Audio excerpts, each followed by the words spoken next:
Hare Krishna. I hope आप सभी अच्छे होंगे। सबसे पहले हम जान लेते हैं कि चतुर्मास होता क्या है। चतुर यानी चार और मास का मतलब मंथ यानी माह होता है 4 महीने। इन 4 महीने बहुत ज़्यादा इम्पोर्टेंट होता है सभी के लिए, और जो भी भक्ति में आगे बढ़ना चाहते हैं, जो कृष्णा डिवोटी हैं या जो कृष्णा भक्ति अभी कर रहे हैं या करना चाहते हैं, उन सब के लिए ये 4 महीने बहुत ज़्यादा इम्पोर्टेंट होते हैं। और ये जो 4 महीने आने वाले हैं ये सभी के लिए सबसे ज़्यादा बम्पर ऑफ़र है और इम्पोर्टेंट तो बहुत है। हमारे जो भगवान नारायण हैं वो इन 4 महीनों के लिए शयन करने जाते हैं शीश सागर में, आप सभी को ये पता ही होगा। और इन 4 महीनों में हमारे भगवान महादेव संसार को देखते हैं। तो आज हम इस वीडियो में बात करेंगे कि हमें चतुर्मास में क्या करना चाहिए और क्या नहीं करना चाहिए। उससे पहले अगर आप मेरे चैनल पर पहली बार आएँ तो लाइक शेयर सब्सक्राइब करना ना भूलें। आइए बात करते हैं उन 15 चीज़ों की जिससे हमारा चतुर्मास भक्ति भाव से पूर्ण हो जाए और इजीली हो जाए। सबसे पहला, कोशिश करें कि आप निज धाम ले पाए। वैसे बहुत सारे लोग ये 4 महीने निज धाम में निवास करते हैं, लेकिन हमसे ऐसा नहीं हो पाए क्योंकि हमारे पास बहुत सारे काम होते हैं, जैसे कॉलेजेस जाने होते हैं, ऑफिस जाना होता है, स्कूल जाना होता है, तो हमसे ऐसा नहीं हो पाता है। लेकिन आप कोशिश करें कि इन 4 महीनों में आप एक दिन निज धाम निवास कर पाएँ। दूसरा, आप ब्रह्म मुहूर्त में उठकर चैंटिंग करें, जाप करें। तीसरा, आपको इस 4 महीने जितना हो सके उतना कथा सुनिए।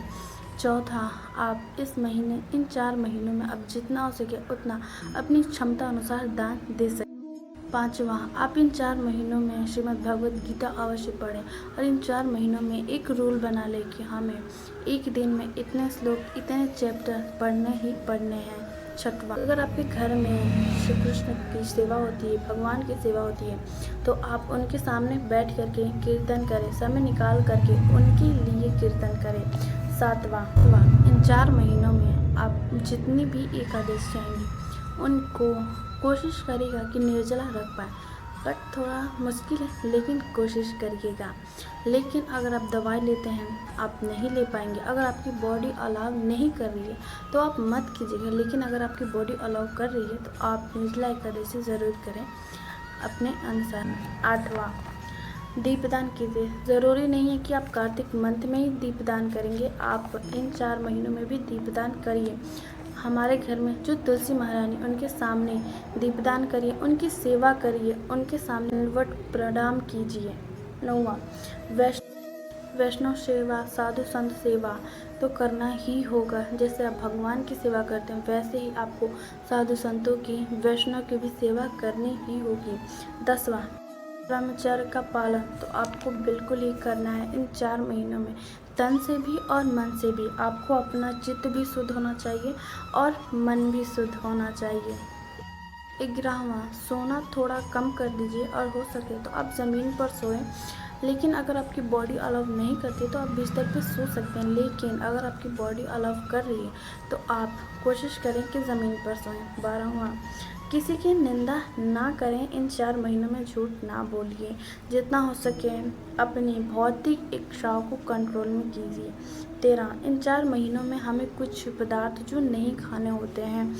सबसे पहले महीने में जैसे हमें हरी पत्तियाँ, सब्जियाँ नहीं खा सकते, जैसे पालक, गोभी, बैगन। दूसरे महीने में हम दही नहीं खा सकते, दही से बने पदार्थ नहीं खा सकते। तीसरे महीने में हमें दूध नहीं खा सकते, दूध से बने पदार्थ नहीं खा सकते। चौथे महीने में हमें उड़द की दाल, उड़द से बने कोई पदार्थ नहीं खा सकते।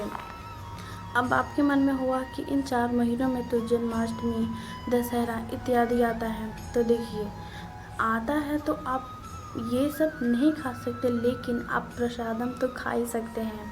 आप कम मात्रा में प्रसादम बनाएं और भगवान को भोग पवाने के बाद आप थोड़ा सा प्रसादम खाना है, केवल प्रसादम, पेट नहीं भरना है। 14, आप कोई मनपसंद चीज़ का त्याग कर सकते हैं। जैसे अगर आपको आइसक्रीम पसंद है तो आप भगवान से कह सकते हैं कि मैं इन 4 महीने आइसक्रीम नहीं खाऊंगा, ये संकल्प ले सकते हैं आप। 15, आपको जितना भी ऊपर बताया आप वो आराम से, भाव से और कृष्ण प्रेम में रहकर आराम से कर सकते हैं। तो ये है चातुर्मास की कुछ नियम। Thank you for watching. अगर आप मेरे से पहली बार आए तो लाइक से सब्सक्राइब करना ना भूलें। हरे कृष्णा।